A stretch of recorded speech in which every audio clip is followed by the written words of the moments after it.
All right, we are now recording. Good morning to our students in church history at AMSC. I'm so glad to see you again. I saw some of you yesterday, so I see you again today. Let me go ahead and share my screen, and we're going to record this session also for our students who may be working or have other things going on right now, and they're going to watch this recording later. And as well as you all who are with me now, you can I'm always sorry. watch it. You can always watch it later. Okay, everybody, make sure we mute our microphones real quick. So I'm going to share some information, and let me share our screen. All right. So I want to go to your class, Survey of Christian History. Can everybody hear me good? Yes. Okay, cool. All right. Just want to make a few announcements before we get started. Okay, put this down on your calendar or in your notes. If you're making notes today, you are able to register for the summer and for the fall of 2022 in the Religious Studies program. So I just want to tell you what's being offered for the summer. We have a course called Pastoral Ministry, and the code for that is RELI 2221. Pastoral Ministry, and this course will be like an elective. And in the fall, there are two requirement courses, RELI 2201, Intro to Religious Studies, and RELI 2211, Old Testament. So for those of you who are just starting, there are 4 required courses. There is Old Testament, New Testament, church history, which you're in now, and religious studies. So those are the 4 core required. Somebody has a microphone open, just see if you can mute it. And then the summer course, Pastoral Ministry, is an elective, excuse me. All right.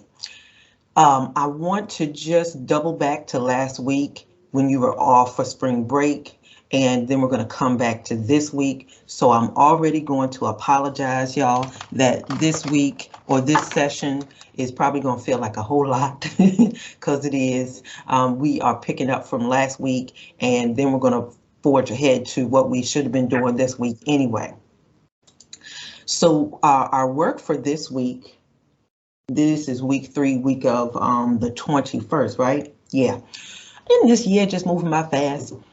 You are going to complete week 2 discussion. So let's go back. Some of you did it already, but you're going to complete week 2 discussion.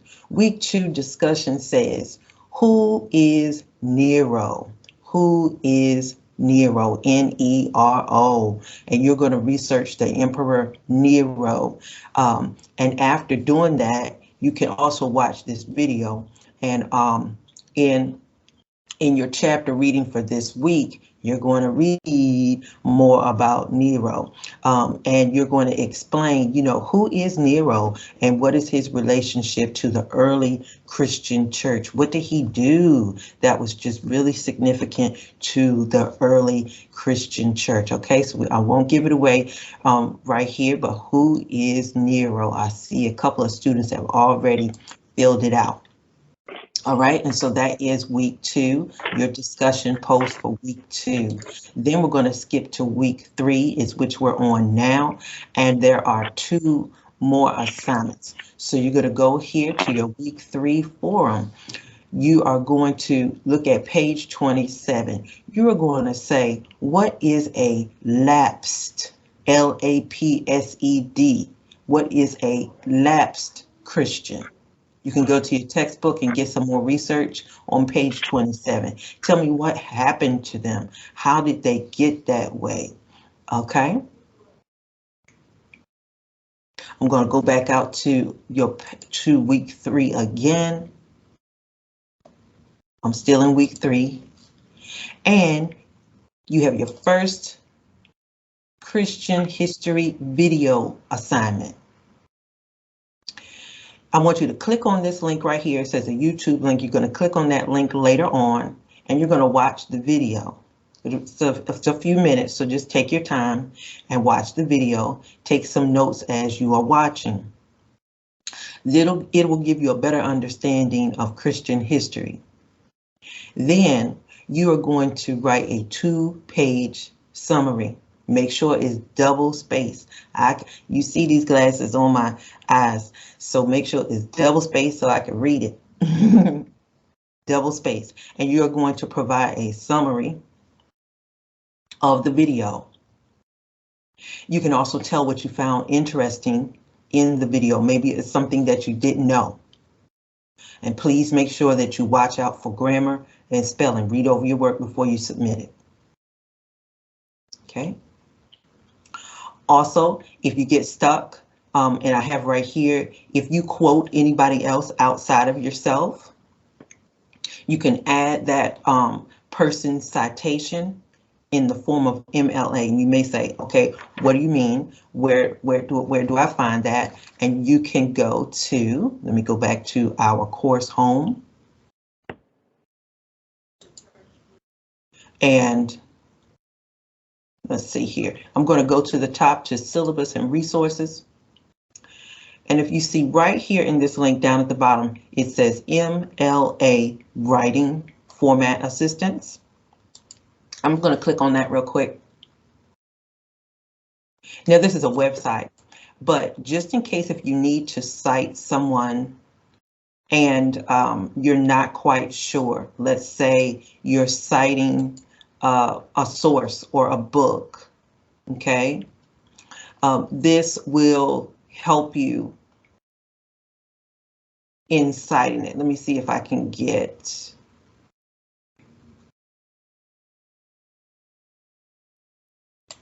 Hold on, y'all. Let's see if I can get it in the in-text. That's not the right thing that I was looking for. That's not the right thing. In-text, okay. I apologize. All right. So I want you to look at the screen real quick. I apologize, I had the wrong thing up here. If you see right here where my cursor is, let's say, for example, if you pulled some information or a quote from our book or from another book, okay, you always want to make sure you give that person credit. And in this link, this person said, romantic poetry is characterized by, quote, spontaneous overflow of powerful feelings, whatever. So that thing, that quote right there that they got in quotes right there, that was not their original thought. So they said, let me make sure I give this author Wordsworth, that's the person's last name, Wordsworth, and the page number 263.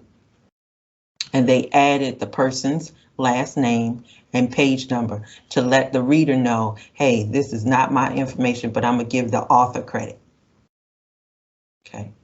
And if you get stuck with anything, please just let me know, just reach out. It can, if you get confused. Okay, so let me recap just in case. Hold on, y'all. Let me get out of here. Okay, so let me recap real quick before we get to our lesson. So we are going to go back to week 2 and week 3. You're going to complete the discussion board 2 and 3. Make sure you have that done by the 27th. And you're going to complete the first church history video assignment. That's going to be found in week 3. And that will be due on the 27th. I did give you a few cheat days there. You will see it in your calendar as being due on the 29th, just in case anybody has some issues getting that in. But I may not always extend it and give grace like that. So just making sure that you get that done, hopefully by Sunday. If not, you have a couple little grace days there to get it in. Okay. All right, so let me come back to you. Any questions? Did we get anybody to just join? Okay, Carolyn. All right, all right. Make sure I got everybody. I got Carolyn. Okay, y'all, we're going to get started. I got a pen that's not working. And today we're going to pick up on chapter 2. So I'm going to share my screen. Give me 1 second.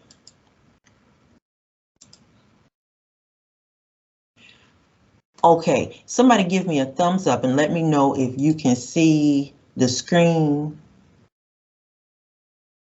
It should say chapter 2, love and courage. No. Okay, let me try this again. Sometime it acts up. Hold on. How about it now? Let me know if you can see the screen that says chapter 2, love and courage. I see it. Okay, super. Thank you. Sometime I think it's up there and it's not. All right, everybody. So the last time we met 2 weeks ago, we talked about chapter 1. So if you're just joining us, you didn't miss too much. Just make sure that if you're just joining, you go back to the beginning of this PowerPoint and you can just check over the beginning. And so we're going to start right here today on chapter 2, love and courage. We talked last time that the disciples are now trying to figure out what do they do with this new thing called Christianity. And we learned last time when we met that this was something that was not always embraced in their geographical region, and especially it was not always embraced by their government. And so now we find ourselves moving after the death and resurrection of Christ. Christianity is now beginning to rise, but the local authorities, the local government, and remember, last time we met, what's the area that we're talking about? Geographical region is very important. Starts with an R. That would be Rome. Rome, there you go, Rome. So we always want to make sure that we remember where it started. Let me turn my speakers up. We always want to remember where we started with church history. Where are these people? Because their location is really important. All right, and so Christianity is rising and it's beginning to become popular, but the Christians are really, we're going to talk a little bit today about martyrs, and a lot of persecution starts to happen because now they're working within the Roman government and the Roman culture, but the Roman culture didn't embrace Christianity. They worship gods, they worship local gods, and they had like these statues all around that they worshiped. I don't have to tell you about, Greeks, and they had different things that they believed in. So when the Christians said, no, we're monotheistic, what do you think that is? Monotheistic. You only serve one God. You only serve one God. And so the Christians said, no, we're not serving your statue. We're not going to worship the God of fruit, and we're not going to worship the God of fertility and the God of this, that, and the other. They had a lot of local gods in their culture. And they said, no, we just worship one God. That's what we believe. And so now as we move a little bit and we start to learn about some early church leaders, Ignatius, Ignatius, Ignatius becomes Bishop of Antioch. And as bishop, he provides a lot of legitimate authority for the church people. And so he said, okay, well, I'm going to step in and I'm going to give y'all some rules, a sense of standards of what you can do, and beliefs. So Ignatius becomes much of a leader for the people. One thing that I do want you to understand over church history and any history really, and we see it even today, is this pull for power. And we talked about this the last time we were here, that C word, conflict, is always present. Okay, always present. So even if we see right here on the screen, The conflict that the early Christians have in their local area is right here. The people around them want to worship these gods, these literal gods, and they want to worship these statues. And now the Christians are like, no, I'm not doing that. And so that becomes another conflict. Another conflict. Well, here's another conflict. Just remember that word. So there's a strange word here, Gnosticism. We don't pronounce the G, Gnosticism. And after the death of Christ, we just have, like we said, that word conflict comes back up again. And so just imagine, y'all, we are so blessed that we have Bibles, we have paper Bibles, we can get to our Bible on the computer. I got my Bible on my phone. We have all types of books. We have libraries, we have seminaries, we got people that we can ask. Y'all, at this time, they had nothing really written like we do, okay? And if some of you are working with me in the New Testament course, they didn't even have the New Testament. That was not developed yet. And so they're trying to figure out, what do we believe? This group over here believes something different from somebody else. And so even with those people who were calling themselves Christians, these new followers are still trying to figure out, yeah, but I believe this over here, and then this group of Christians believe something else. And so then we come to some folks became what we call Gnostics, Gnostics, Gnostics. And these Gnostics claim to have a secret knowledge that came directly from the original disciples that walked with Christ.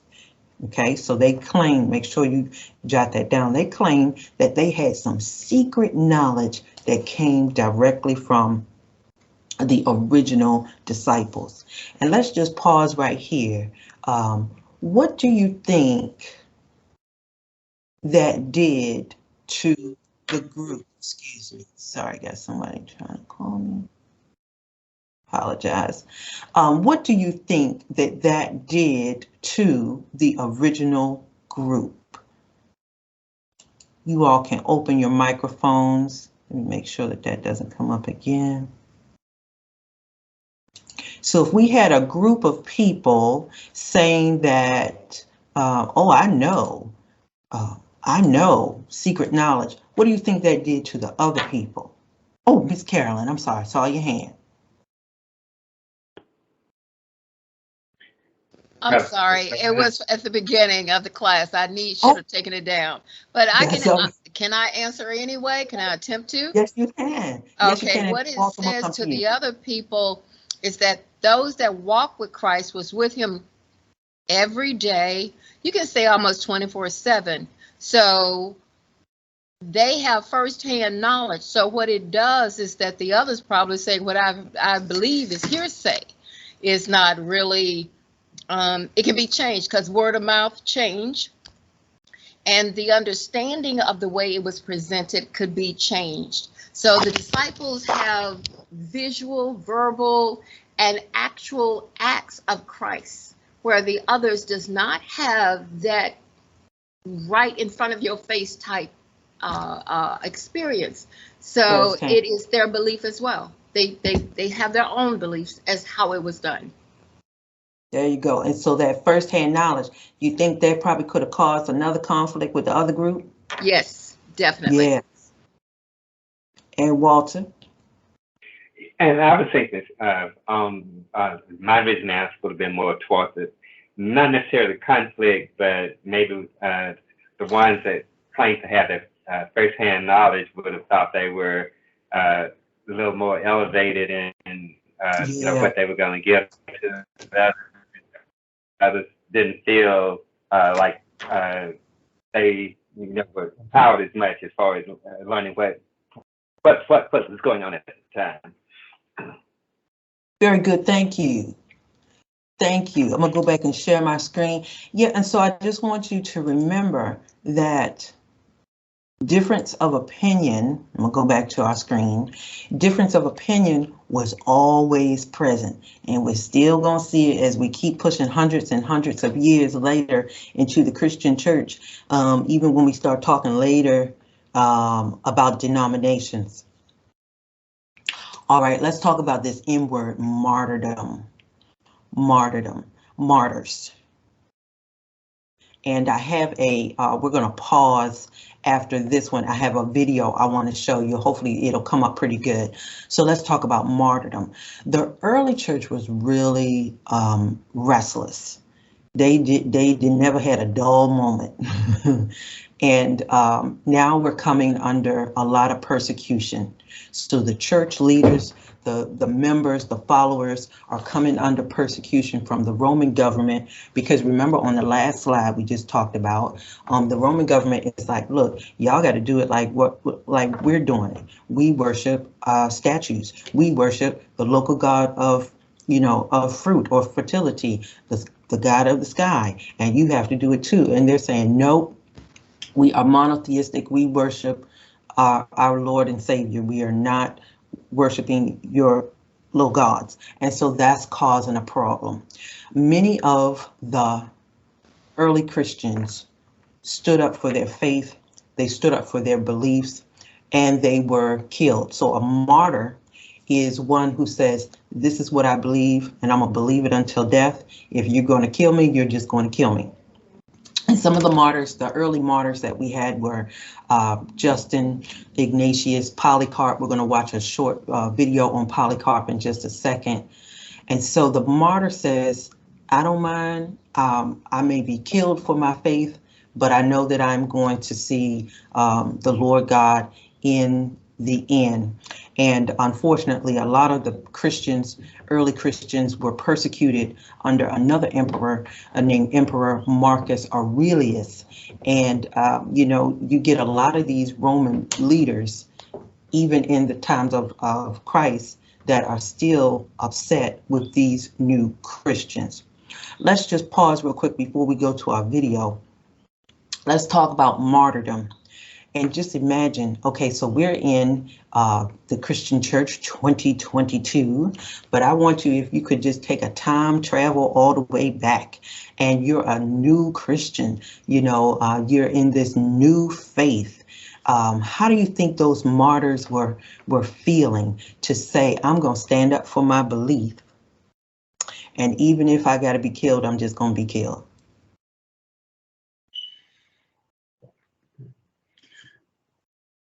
Well, it showed that they had a total commitment to their belief in the God that they were serving. Total commitment.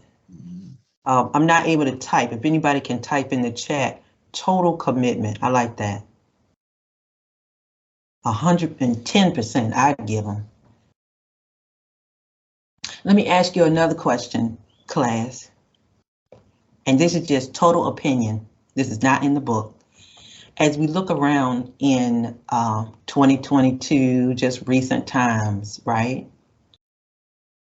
And I'm not asking you personally, we're just taking a survey. Do you think most Christians would say, oh, you know what, I'm gonna stand up for my belief? Maybe it's against, maybe it's the US government said that we couldn't go to church no more. Do you think that most Christians would say, that's all right, I'm gonna go ahead, you could kill me right out here in front of the square?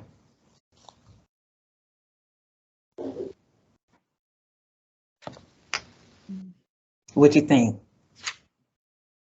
I don't think them would go forward once they hear that they would be martyred. I think that fear would be one of the things that most of them will be faced with. Fear. They would believe, but I think fear would be something they would have to overcome to go on through it. Yes, lots of fear. Fear. Yeah. Yes, even though we're human, right? If Lord help, we, that does not happen to us, but You just might, when I just look at these martyrs to say, my goodness, they didn't have the Bible, they didn't have the church type of setting that we had, and everything was still so new and fresh for them. And they said, you know what, if you're gonna kill me, just go on and kill me. That's powerful. Anybody else wanted to jump in there? I think I heard someone.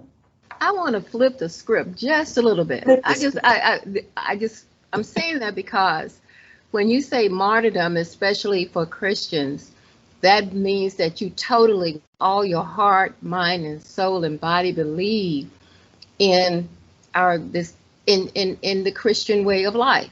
That's But right. let me ask, I'm gonna flip it this way.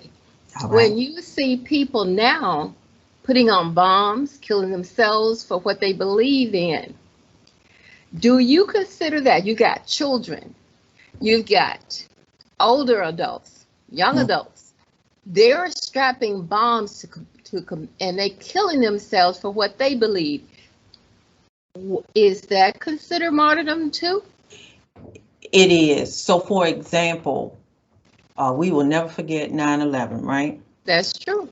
And although we do not practice, Islam, but what I want to make a correlation. 9/11, and I want to be careful, and not all Muslims ascribe to what happened in 9/11 by those people who did that.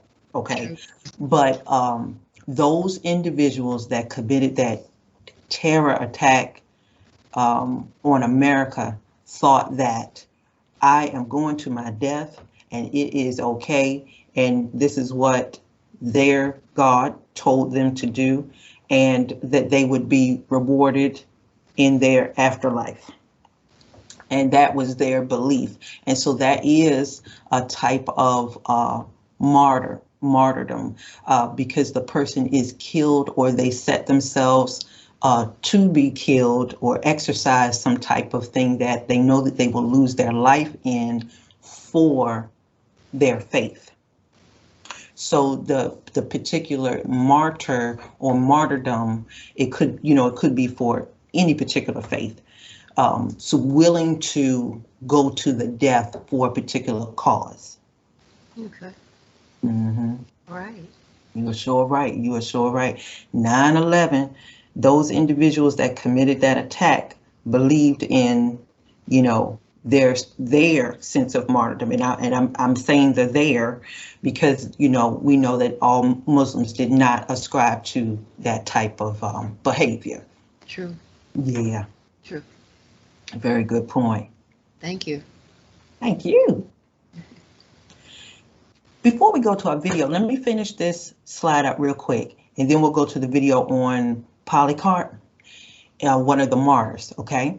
And one of the things that I do want you to remember, I'll say this over and over again, is that Africa is in the Bible. Africa is in church history.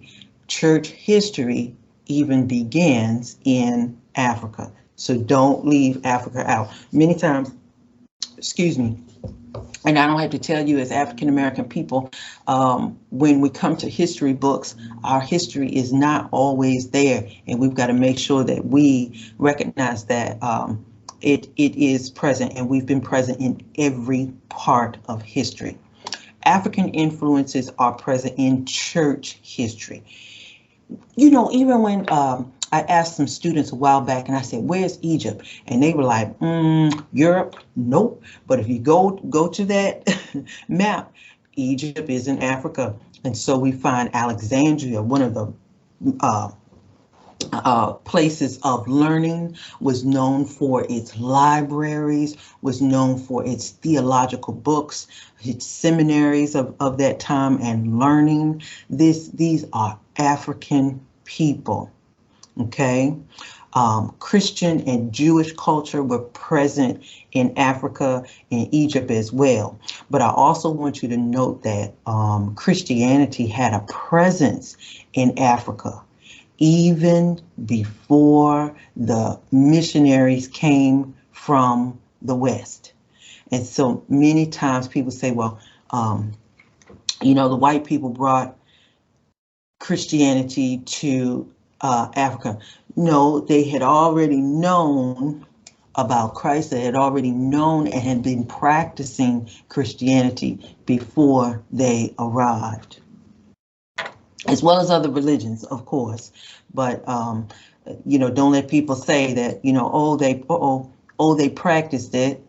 Hold on, y'all. Just clicked on something and I messed up something.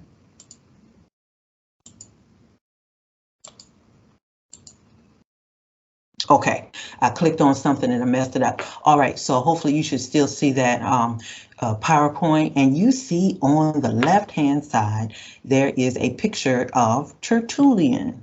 Tertullian, Tertullian.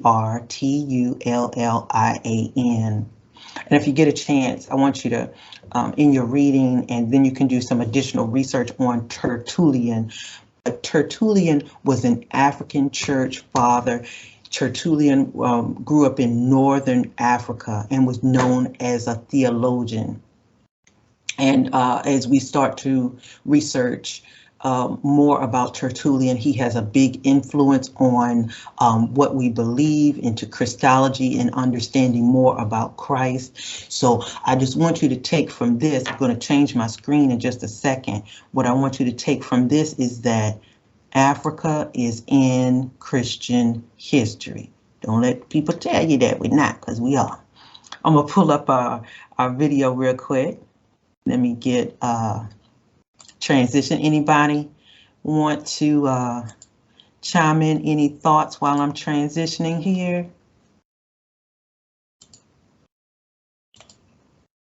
All right.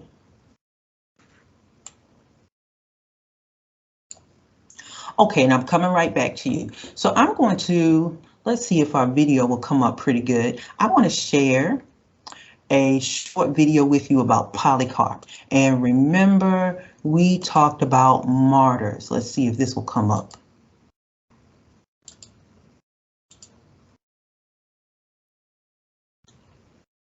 All right.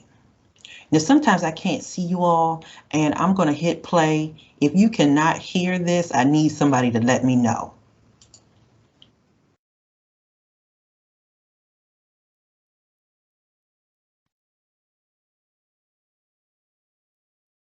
Okay, can't hear. I saw Mr. Lee can't hear.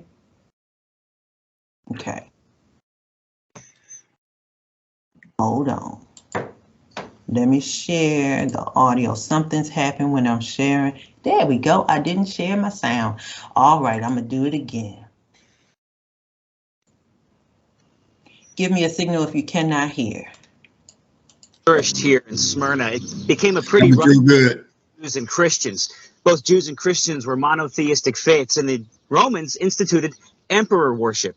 And anybody caught not bowing a knee to an image or an idol of the Caesar was subject to pretty harsh treatment, even death. In fact, in 156 AD, one of Christianity's most famous early church fathers, Polycarp, was burned at the stake and martyred right here in Smyrna. Polycarp was a man born in 70 AD who came to believe in Christ at an early age. He had the opportunity later to study directly under the Apostle John and others who had had direct association with Jesus Christ during his earthly ministry. Pretty cool that he was only 1 degree separated from Jesus himself. Polycarp was eventually appointed by John as the bishop of the church in Smyrna, where he faithfully ministered for many years. It was under the rule of Roman Emperor Marcus Aurelius that the persecution of Christians became more intense. In the year 156 AD, Polycarp was arrested by Roman soldiers and was taken before the local proconsul here in Smyrna and urged to utter the phrase, "Caesar is Lord," and offer a small pinch of incense to the statue of the emperor. It was a simple formality that would have spared Polycarp from torture and death. His refusal to do so infuriated the bloodthirsty mob. Then, according to a Smyrnian letter recording the event, as Polycarp was being dragged to his place of execution, a voice was heard from heaven by all the believers that were present. The voice said this: "Be strong, Polycarp, and play the man." Then, standing in the arena, Polycarp was urged one last time to renounce Christ. His response, well attested in historical accounts, was this: 86 years I have served Christ, and he never did me any wrong. How can I blaspheme my King who saved me? Polycarp was soon led to the stake to be burned alive. Claiming that God would give him the strength to remain on the stake without moving, he asked to be tied instead of nailed to the stake. Then, after Polycarp uttered his last prayer, the fire was lit. To the astonishment of the crowd, the flames merely swirled around him as if a wall of wind was protecting him, and his body was unscathed. The executioner was then ordered to plunge a sword through the flames into Polycarp. After doing so, as the letter records, Polycarp's blood gushed forth and extinguished the fire. One of early Christianity's most important church fathers was dead. His life and death was a living testimony of faith that would endure for 2,000 years. But the death of Polycarp backfired, for his conviction and witness went on to inspire and embolden thousands of saints after him. He is a tangible illustration of the fact that during the times of the greatest persecution, the Christian church grows the most. All right, let me come back to you. All right. Wasn't that something? Definitely. So it's interesting. Okay, I'm going to transition again. If anybody wants to open your microphone, Polycarp is inspiring. But because they thought they were, oh, we're going to kill you. And if we kill you, now look, we've seen this as African Americans, right, in the United States. We've seen this persecution thing. We've seen this, I'm going to go after y'all. I'm going to kill y'all. Hence like lynching and things like that. And the whole point of lynching, okay, if we lynch the man and, oh, that's going to put fear in the community, you won't want to do this anymore. But what did it do, especially to African Americans? It emboldened us. Mhm. And that was really interesting how they say, oh, Polycarp, his death backfired on him. But then people say, oh, wait, no, he was that convicted. He said, 86 years I've served the Lord and the Lord never did me wrong. I'm telling you. God is good. Somebody want to jump in there? I'm going to transition to my next slide. Got one thing to say. One of Go ahead. What really backfired is that when they began to burn, ignite, that they saw the miracle. Now, there are many that did not see miracles before or even had, they were not witness of it. But when they set fire, and it says that the wind encircled him, would not let the flames, that infuriated the Pharaoh. It infuriated them, but the unbelievers began to acknowledge, wait a minute, what is this? This is not witchcraft. So one of the things that it backfired is that those that did not believe before were able to see miracles. And then even when he was stabbed, his blood extinguished. Nobody had ever known that blood would extinguish the flame. That's right. Part of that backfire is the fact that they saw miracles that had never been performed before. And that was, I believe that is something that Polycarp was used as an example of what God can do. That's it. That's it. An example of what God can do. And in each generation, right, and in each move of history, they're going to start to see these people stand up, and it moves the church even further. True. Good job, Ms. Carolyn. We're going to move, how are we doing with time? Okay, 11:44. We're going to move to chapter 3.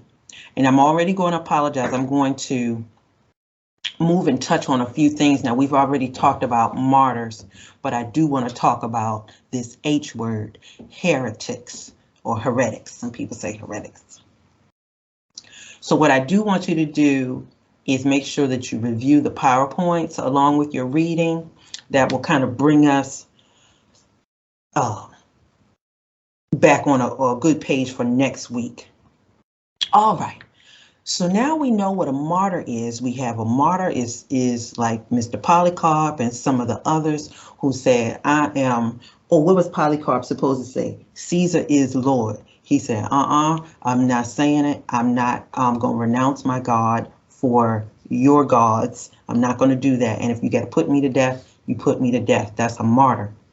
But the heretics are someone who is practicing a religion that may seem contrary to what the others have been taught about that religion. So let's just pause a little bit. As we are coming up on like the first century, you know, Polycarp, this was like 156 AD. We start getting into like the 200s. We're still very young in church history, okay? And remember on the previous slide, we were talking about the Gnostics. Well, here with heretics, this is somebody who's now they're still trying to figure out how do we practice this thing called Christianity, but they're practicing something that is contrary to what they have been, to what the other people have been taught about religion, okay? And so you'll hear many times in the book, like maybe there was some type of heretical teaching. So that teaching goes against what the disciples had taught them from the mouth of Jesus. Let me just give you an example. For example, if you read like in 1st and 2nd Corinthians, Paul has to keep getting after this particular church because of the heretical teaching that sometimes people will come into the church and say, y'all don't have to do this and y'all don't have to do that. And they're like, wait a minute, but you know, in our teachings it says, or Paul told us to do this. And so many times a lot of the epistles that we read by Paul, Paul is going after a lot of heretical teaching and trying to get the people straight. Okay. Okay, let me go back a little bit more. Okay. All right. So let's fast forward a little bit and talk about more problems. Problems and more problems, right? Here's another word, apostasy. A-P-O-S-T-A-S-Y. Apostasy. And apostasy is when a person renounces, is a person who renounces a religious or political belief or principle. They kind of walk away from it. That's apostasy. And over on the right-hand side of this, Cyprian was a leader, early leader, and he allowed leniency to those people who had kind of purchased their way out of some type of persecution. And Cyprian said, well, I want to be lenient with y'all. Y'all can come back to the church and you can be rebaptized into the faith. So let's just pause a little bit. When I look at the top of this, remember we talk about conflicts and problems are always going on in the church. Always, even till now, right? Apostasy. Somebody tell me, what do you think? Why would a person, and let's talk about the early people, the early church people, why do you think they would renounce their religious belief?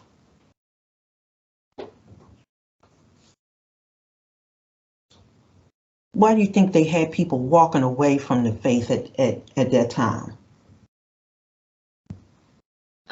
If I can, I'm just going to take a guess at it. Most of them didn't want the persecution. Some wanted to live, but they didn't want to be looked at, scorned, or even persecuted. So that's my thought. But or if they had paid someone to be able to live a better life. But when you say to wanted to be rebaptized, it's just like some of us, we've sinned and we realize we've gone astray. We've done everything that on the opposite side, what we should have done. But then we realize, hey, I strayed away and I want to be rebaptized. I think that's the reason. That's it. That's it. The reason was, ooh, it's getting too hot out there. Ooh, they killed my cousin. They killed my dad. And I don't know. I'm going to just renounce this whole thing. Someone said earlier, fear also. Mm-hmm. Yes. I'm scared. I'm going to save my life. I'm not going to be a Christian no more. And so you know, looking back at that, I'm sure that was a hard decision for some of them to make. I'm sure that was hard to renounce. And then you had the other martyrs, you know, that were like, I'm in it to win it, and I don't, if they kill me, they kill me. I'm going to heaven anyway. But I do want to go over here to the second box on the right. As Carolyn talked about it. So some people purchase their way out of persecution. So think about it like this. Who could purchase their way out of persecution? Only the people who had some money. Mm-hmm. And if you didn't have any coins, or if you didn't have enough coins to give to the leader or whoever it was that said, we're going to kill you if you don't renounce, if you didn't have enough money, or if you were poor, you know, perhaps they were killed. And so the people who had money were able to probably purchase their way out of this persecution. Isn't that something? All right. All right. So how we doing? Okay, 11:51. All right. So now we're moving forward in time. We're going to talk about another bad guy. And this bad guy is called Valerian. Valerian. I call him a bad guy. And Valerian was emperor of Rome. Remember our location, to about 253 to about 260 AD. And so Valerian said, all right, y'all, to please the Roman gods, he said he was going to issue these rules outlawing, and he was going to execute the Christian ministers, the clergy. He was trying to purge all the Christians from the upper class. So if you had any type of money, right, he didn't want the Christians to be well off. He was trying to get them out of all of the assemblies, government, or anything like that. So he's a pretty bad guy, isn't he? Then his son's name is Gallienus. And then when his son comes to help out, and he comes into power, he wanted to reverse his father's policy. Isn't that something? Okay. And then so Gallienus issued the first Edict of Toleration, in which he restored the bishops to their churches, and he did not force the Christians to worship Roman gods. So isn't that interesting? You had a daddy and a son, and usually they say the sons follow their daddies, but this son said, no, daddy, you did wrong. And then when he came into power, he reversed his father's policy of persecution and outlawing and killing, should I say, also Christian clergy. That's something else. When I read that, I was mad. I said, no, you can't come for me. All right. Now, I know we're close on time, but I do want to talk about Diocletian. Diocletian, and we may have to pause right here. Diocletian. Well, y'all, now we're moving into the 4th century. And remember, I said that we'll go up and down, up and down, up and down. So in the previous slide, I want y'all to follow, because sometimes it can be a little confusing, right? On the previous slide, Valerian said, we're going to kill the Christian clergy. We're going to get rid of the Christians from the upper class. I'm just going to get rid of y'all. All of this execution. His son comes in and reverses the policy. Oh, my Lord. And then here we go again. Here comes the 4th century. And around about 303 to about 304 AD, we have an emperor called Diocletian. Diocletian. And we're going to probably have to stop with Diocletian, but Lord, look at him. He ordered that all the churches be torn down, that their Bibles be burned. He was going to torture the clergy. He just wanted to get rid of any sense of Christianity that there was. These persecutions continued until about 312. The persecutions moved also out of Rome into North Africa. So Diocletian has he got a bad rap for Christians. And so what starts to happen, in order for Christians to save their lives, they're forced into exile. And then they're forced to move out of that Roman area. They're moving into Africa. They're moving kind of northward. And they're also forced to give up some of their Christian writings. Okay, so that's also the reason why, I'm going to come back to y'all, is why we don't have a lot of original pieces to the New Testament. You know, we're not going to have much original to the Old. That was way gone. But we don't have a lot of original pieces to the New Testament. So I want you to see, we're going to have to start with Diocletian, but I want you to see the early persecution that this early church is going through. And so we stopped right around about early part of the 300s. And you'll see this up again, down again, up again, down again. One emperor says, yeah, let them in. The next one comes in and says, no, I don't like them. The next one says, you were wrong about this. The next one says, I love the Christians.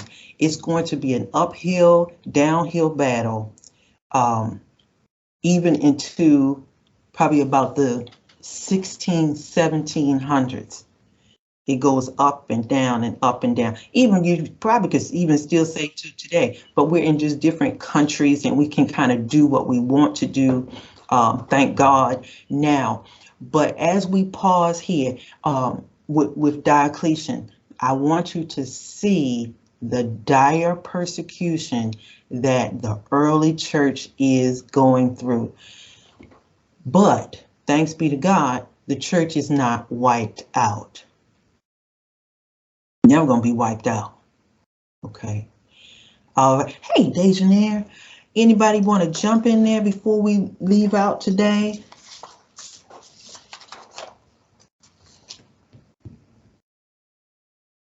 Good morning. I was just gonna say, it kind of sounds like dealing with like the Republicans and the Democrats here in like the United States in a sense of a way. Like I know for like, I mean, not dealing with Christianity, but I do know dealing with like, well, just use medication. I know like when the Republicans are in, the medication is lower, but when the Democrats come back in, then the medication costs more.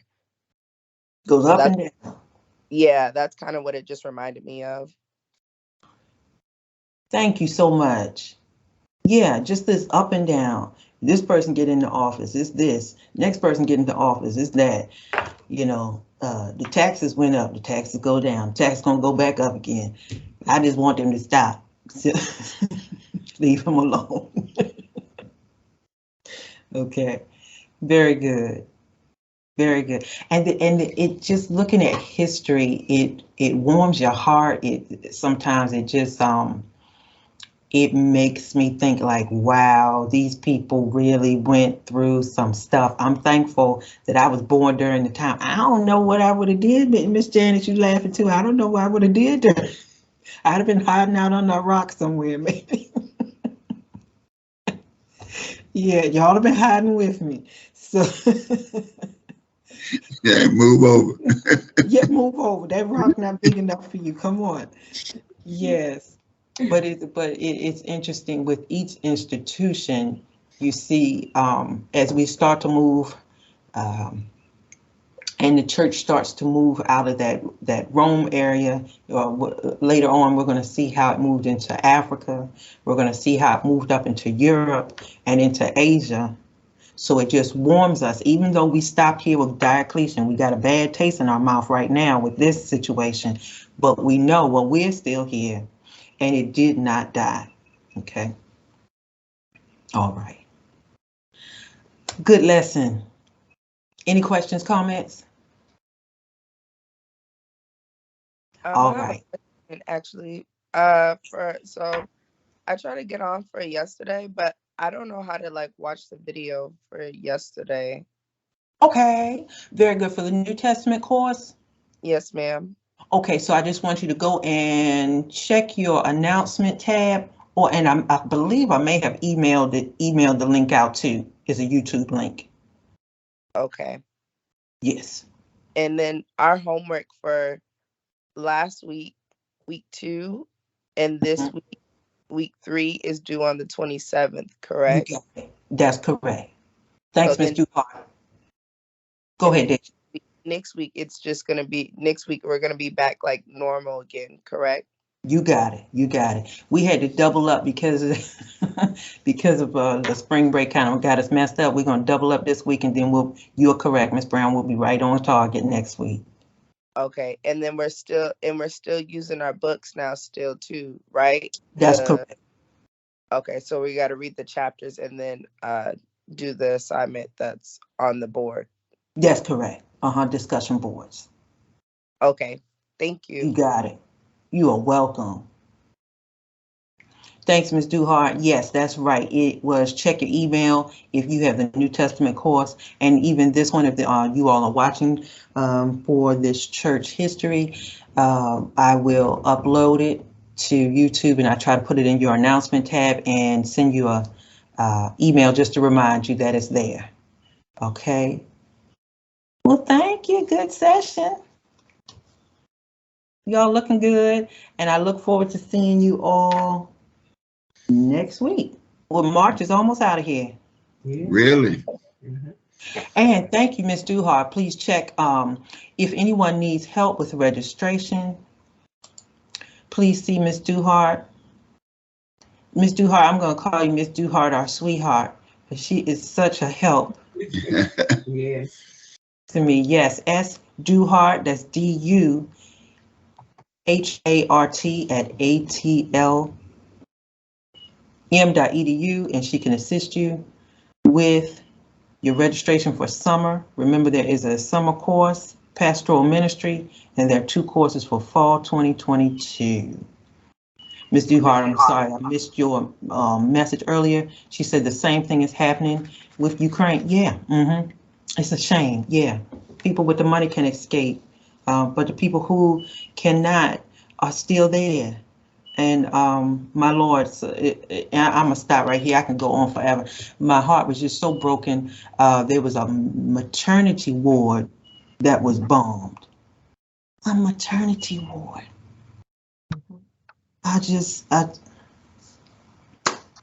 Miss Janice, you said something. You on mute.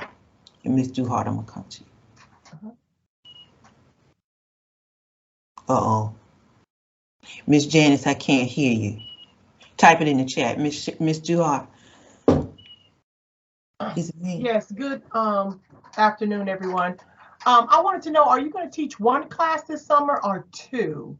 Trying to get the certificate by December. I know we had pastoral ministry for the summer. Yes, Ms. Duhart. Dr. Aco has only put in 1 at this particular time. Okay. We could chat more. Yeah, let's chat more and maybe survey it and see how many will want to take 2. That way, the people who just started spring 2022 can complete the certificate by December. Got it. Got it. Yes, we had we'll chat offline, and because I did meet with him last Friday. All right, cool beans. All right. Okay. Okay, Miss Janice, you all right? Okay. Yeah, we can't hear you. Something was going on, or is it me? It's off. I don't know. Go ahead. It's off. Yes. Okay. I hear you. That's good. Okay. I'm good. Hi, Shay. Yes, it was a very good lesson today. I really enjoyed it. It's very information is great. I mean, Polycarp, he was very bold, but God did show that he was with him. Sure. And the others that looked upon that he was with him, and that was very good. Thank you. That was a faith increase right there. It sure was. It sure was. I said, ooh, that'll encourage us all. Yes. All right, everyone. I pray that you all have a good one. And make sure that you have any questions, you just let me know, okay? Yes, ma'am. Miss Duhart, you stay right there. Okay, I'll stay on. All right, everybody, y'all take care. All right. Okay. All right, bye-bye. Miss Berry? Yes. I have one more question. Yeah, go right ahead. On the PowerPoint of last week, there were some parts where like the words were like on top of each other and you can't really Okay. see it like that. And is there What a I way? want you to do, yes, here's the trick. Let me see if I can share my screen. When you go to it in your computer, I want you to hit download. So when you look at it in the box, it'll look a little jumbled. Let me see if I can get to it. But it may look a little jumbled when you look at it in the box.